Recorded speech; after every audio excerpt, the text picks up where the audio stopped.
In short, these developments are really bad for climate change and generally also bad for international solidarity and cooperation, not just for climate change, but for other issues as well. Now, the US is historically the largest polluter when it comes to climate change. And these kinds of decisions, they basically ignore the responsibility of the United States toward the rest of the world, especially to the vulnerable poor countries who are not the primary cause of these problems. But ultimately, I think these issues will come back like a boomerang and impact the US negatively.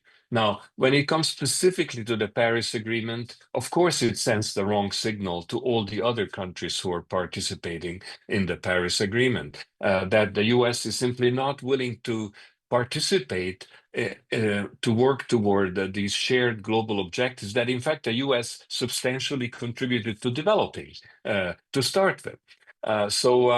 That's unfortunate. And then we have a few countries that seems to be like sitting on the fence. You know, they're not sure how much they should reduce or not reduce. And when they see a big country like the US not doing it, they say, well, why should we?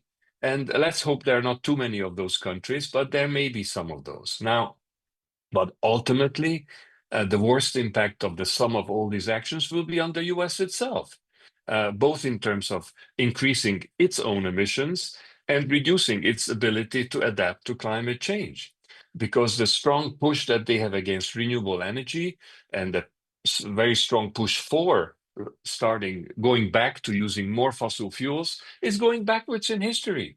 And uh, canceling research and even removing documents from the web, that have words like climate change in them or adaptation, this does not make sense. And the implication is that the US will have higher emissions and it will have lower capacity to deal with climate change impacts.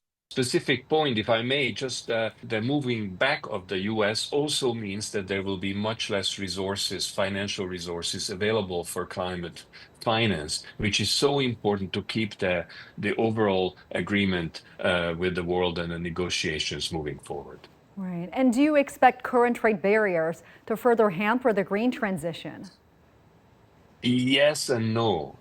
Yes, in the sense that there are currently strong trade barriers, mostly in the global north, US and Europe, mostly concerning China. And it's really to protect US and EU industries and also to increase security. Now, uh, the but the trade with the rest of the world is not only happening, but it's actually growing.